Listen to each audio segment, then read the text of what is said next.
welcome back. If it's your first time watching one of my videos, thanks for joining me. This episode is a worm video with an update on all of my bins.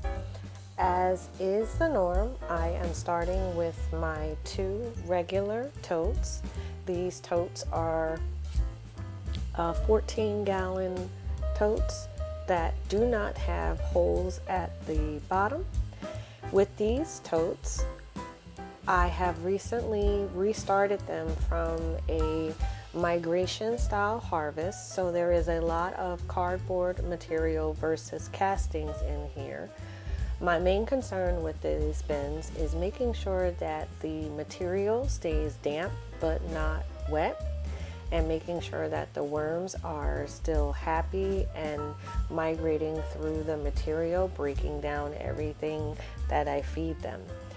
Whenever I have sprouts of any kind in my bin, I just mix them in with the food for the worms. I don't take them out because it's a free food source. Last week I pocket fed the worms, so here is a nice worm ball. If you look and see, you can see worms of all sizes in the worm ball. They're in there enjoying the remnants of whatever I fed them last week. But overall, there's quite a few worms in this bin, and they're all looking pretty happy. Last week I was trying to search for some cocoons just to make sure that they were reproducing, and this week I was successful in my search. So I'm going to zoom in a second and show you one of the 2 cocoons. The first one is to the right of my thumb, just over from the potworm. And the second is right in between my 2 fingers there. Now that I've found some cocoons, I feel confident that the worms are indeed enjoying the current environment. So I am going to use the bean sprouts as the base for the food and give them a regular size feeding this week in this particular bin. I am not going to add water again, as the bin is leading toward the wetter side of the scale, but I am going to give it the grit, and that concludes the update for the first bin.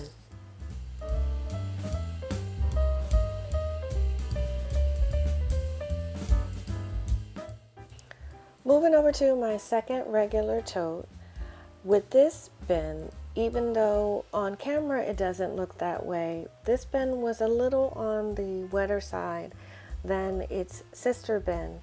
So as I am digging through the material, I am finding nice size worm balls. The worms are happy, less evidence of worm trails this week.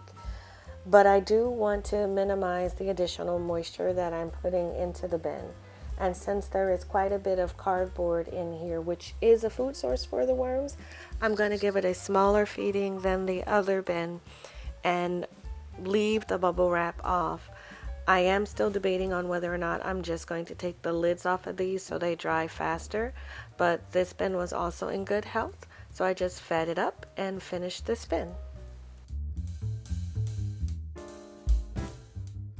Moving over to the first of the Vermibag totes that I have, and these bins are about a month ahead of the regular totes that I have. I am a big fan of the Vermibag totes, so if you can afford to purchase one, they were about $30. I'm not quite sure if the owner of the company is still producing them since he is overseas, but if you're able to get your hands on one of these, they are a great investment for your vermicomposting needs. But these bins are very easy to use. They make harvesting a snap. Cleanup is easy. If you have to wash it, you can just throw it in the washing machine.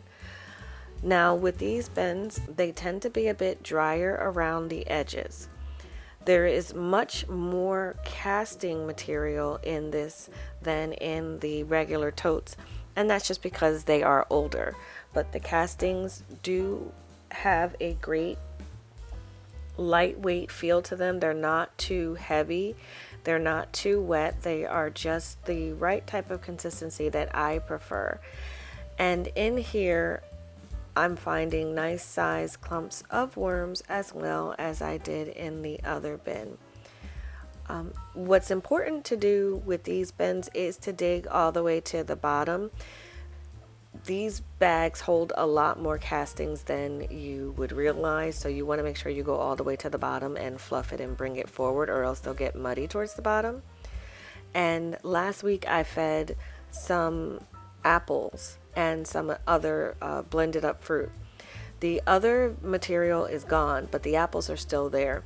And the apples do tend to hang around for about a week or two. So it's not that the worms dislike the apples, it's just that they do take a while, and there are certain things that will take quite a few weeks, sometimes even up to a month. But since there was only one half of the apple left and the consistency of the material was really good, I'm going to give this a regular sized feeding, add the grit, and cover this back up. I am going to put the bubble wrap back on the top of it because, again, this tends to dry out based on the material of the tote, and I don't want to have my worm colony completely collapse because the material dried out completely, which happened about a year ago now. So this bin is all set up for the next week.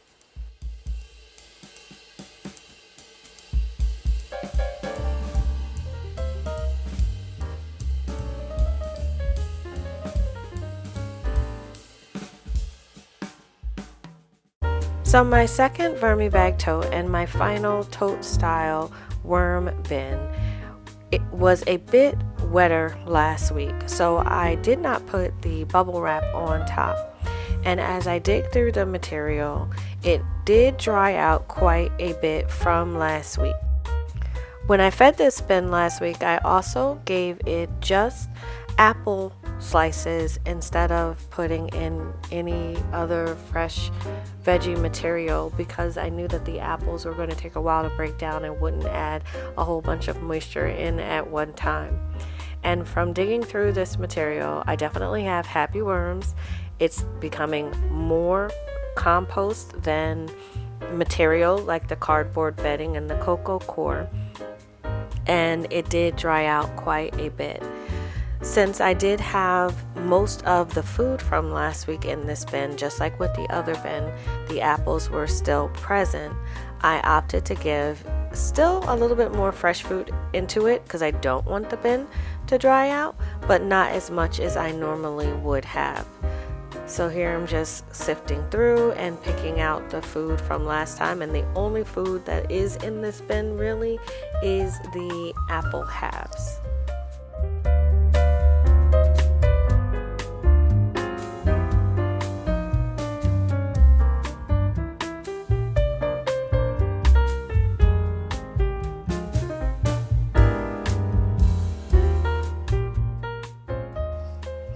So I am putting in the fresh squash and carrots into this bin along with the apples, and when I check this bin next week, if it is still a lot of apple left over, I'm going to skip a feeding for the week. It's okay to skip a feeding here and there with the worms. Again, they can use the cardboard as a food source. They won't starve, and of course it always seems every week I do have my sprouts. But once I put the food and the grit in, I covered this bin up, and that completed the update for this bin. And moving on to the final bin.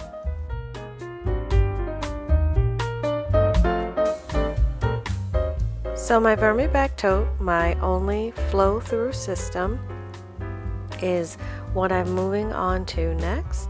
And I've got more worms up in the bubble wrap on this one, which for my flow through system is not a big issue for me since all the worms should be at the top of the material in this case. So I noticed that I find more at the top of that, and there were some on top of the cardboard also getting out of the material.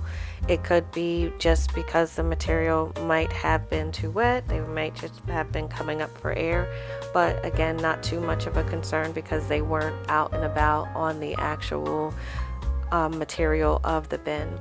But as I turn it over, I'm finding nice healthy worm balls. There initially was about 3,000 worms that I started with. I don't typically count, but I know whenever I turn over the material, I find loads and loads of worms. So I do believe the colony is doing well.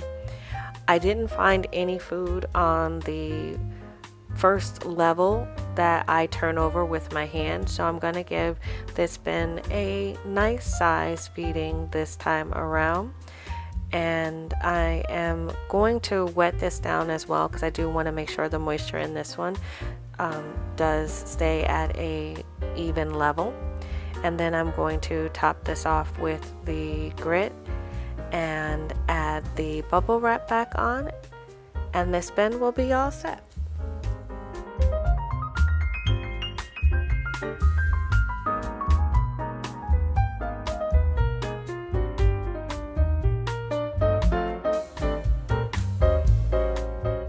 Thank you so much for sticking to the end of the video with me. I hope you've enjoyed the content, and if you want to watch how I started these bins, go ahead and watch a couple more videos.